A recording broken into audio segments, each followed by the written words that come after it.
kamarnya, bujuk-bujuk. Dia lihat kamar juga nggak ada siapa kosong. Dia mengunci pintu di dalam kamar itu kan.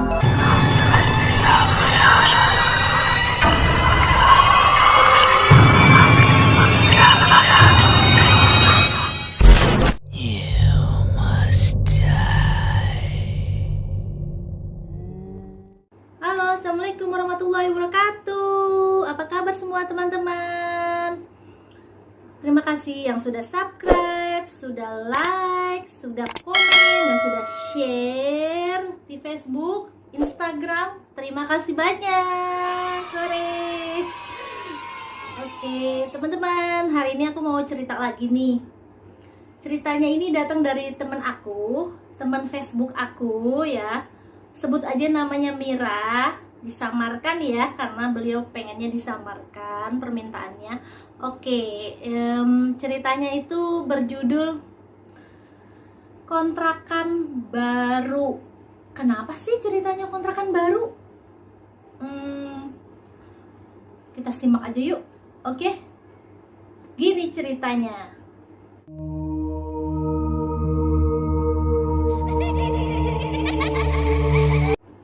Cerita ini bermula dari pernikahan kawan saya Mira dengan suaminya, sebut aja Edo. Mereka tuh menikah waktu itu. Terus karena udah menikah, mereka memutuskan untuk mengontrak rumah ya, sebuah rumah gitu. Mereka cari-carilah rumahnya ya. Kebetulan mereka cari yang tidak terlalu jauh dengan pekerjaan tempat kerjanya Edo gitu kan, karena Edo ini kebetulan pulangnya itu malam-malam sekali, jadi dia tuh biar nggak terlalu jauh dan pulangnya jadi tidak terlalu malam gitu. Karena kalau misalnya nggak gitu, nanti dari tempat kerjanya si Edo ini aja biasanya dia pulang itu 10:30, nanti bisa sampai jam 1 kalau kejauhan kan. Jadi akhirnya si Edo ini memutuskan untuk ngontrak rumah yang dekat lah dengan tempat kerjaannya. Waktu itu dia ngontraknya tuh di kawasan yang tidak begitu padat ya kalau dibilang tuh. Jadi kontrakan itu cuma ada satu petak itu, dan sama tetangga tuh agak jauh karena ada kebun gitu, kebun kandang ayam lah, kandang ayam berbatasan dengan kandang ayam dan kebun-kebun lah di situ ya. Punya warga juga sebenarnya. Kontrakannya sih bersih karena kontrakan itu kontrakan baru gitu. Belakangnya situ masih ada beberapa pohon, ada pohon mangga gitu kan. Di belakang kontrakannya itu, kontrakannya cukup bagus lah kalau aku bilang gitu kan. Ada pagar, ada 4 ruangan juga, jadi besar lah ya, dan cukup murah gitu harganya. Akhirnya si Edo sama temen aku Mira ini tertarik dong. Ya udah, sewa lah rumah itu. Malam pertama mereka di sana ya tidak terjadi apa-apa lah ya. Istilahnya enak-enak aja, nyaman gitu, rumahnya besar gitu kan. Nyaman, udah enak lah pokoknya menurut Mira di situ. Kebetulan malam kedua si Edo ini kan harus bekerja ya kawan-kawan. Jadi Edo ini bekerja. Mira sendirian di rumah nih dari pagi. Ya tidak terjadi apa-apa sampai dengan Edo pulang. Mira dengar suara motor gitu kan. Biasa Edo itu kan pakai motor. Jam 11 malam tuh Edo ada motor Edo gitu bunyi. Nah si Mira ini seperti biasa lah ya menyambut suaminya. Dia kan membukakan pintu biasa, salim gitu kan sama suaminya, buka pintu si Edo. Terus si Mira tanya, "Mas mau makan apa?" gitu. "Oh apa aja gitu." "Ya udah ya aku bikinin dulu." Waktu itu Mira kan mau masak nasi goreng gitu kan, belum siap, jadi dia pengennya dadakan gitu biar anget. Dia masak-masak lah di dapur, lagi masak-masak. Si Edo itu lagi nonton TV aja, kan ada ruang TV. Si Edo lagi nonton TV, si Mira masak di dapur kan, masak ngulek-ngulek cabai gitu kan, sibuk lah istilahnya. Tiba-tiba Mira lihat Edo lagi ngapain nih. Oh ternyata masih nonton TV gitu dengan santai gitu. Dia nonton TV sambil lihat-lihat handphone gitu. Ya Mira cuek aja lah ya, suaminya lagi sibuk kayak gitu kan. Ya udah Mira tetap aja masak di dapur. Nah pas lagi masak itu handphonenya Mira bunyi. Kebetulan kan dia bawa handphone kan Mira tuh. Dia lihat handphonenya, kok handphone gue bunyi ya gitu handphonenya. Dia lihat handphonenya, yang nelfon si Edo suaminya. Situ si Mira, ngapain sih orang cuma di ruang tamu aja kok telepon gitu kan. Wah ini si Mira gitu, pikiran Mira kan, kayaknya mau disengaja gue gitu kan. Akhirnya si Mira angkatlah telepon itu kan. Pas diangkat, Edo bilang, Bun, kamu mau dibawain makanan nggak?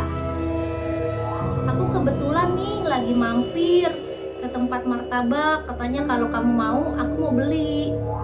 Terus si Mira bilang, hah?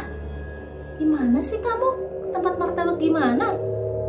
Kan kamu ada di ruang tamu, kok martabak? Kata si Mira gitu kan. Si Edo bilang, apaan sih kamu Bun? Mau apa enggak?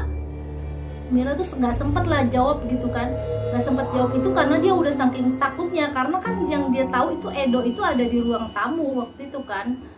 Kok tiba-tiba terima telepon dan namanya Edo juga, nggak, makanya dia tuh nggak bisa berpikir gitu, cuma diem doang. Terus dia mau ulangok-ulangok gitu, ngelok ke arah ruang tamunya. Dia lihat ke arah ruang tamu, gak ada siapa-siapa, tapi TV-nya nyala. Di situ dia, itu siapa gitu. Dia langsung masuk kan ke kamar, buru-buru lari ke kamarnya, buru-buru dia lihat kamar juga nggak ada siapa, kosong. Dia kunci pintu di dalam kamar itu kan, diem aja baca lah surat-surat yang istilahnya dia hafal di situ.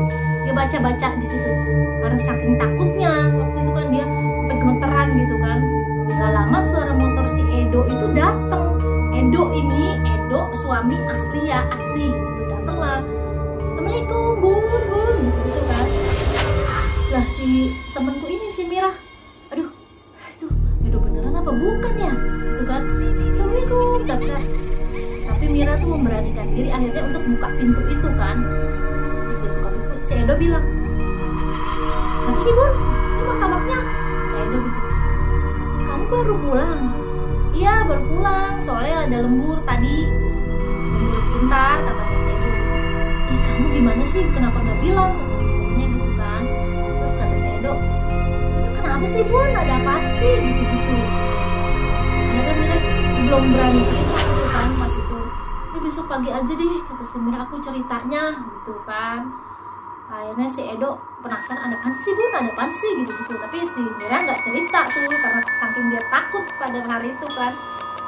Besok paginya dia baru cerita ke Edo kalau dia tuh ngelihat apa persis gitu orang yang mirip sama si Edo gitu, udah pulang duluan pas jam 11 seperti jam Edo pulang kerja seperti biasanya gitu kawan-kawan. Serem kan? Kurang tahu ya, mungkin karena itunya baru, rumah kontrakannya baru, atau memang rumahnya juga jauh-jauh ya, banyak kebun gitu, jadi ada makhluk-makhluk seperti itu, aku juga kurang tahu. Cuman si Mira menceritakan seperti itu yang dia alami kawan-kawan pas di hari pertama kontrakannya. Dan Mira tidak meneruskan untuk kontrak di situ lagi, jadi cuma 3 hari dia di situ karena dia ngerasa takut, katanya nggak nyaman dan takut, akhirnya dia pindah walaupun udah dibayar karena dia takut gitu kawan-kawan. Ceritanya serem kan? Coba takut. Ya udah kawan-kawan, begitu ya ceritanya. Terima kasih sudah simak ya cerita saya. Terima kasih juga sudah subscribe, sudah share, sudah like, sudah komen juga. Terima kasih banyak. Tunggu lagi ya cerita-cerita dari saya. Dadah.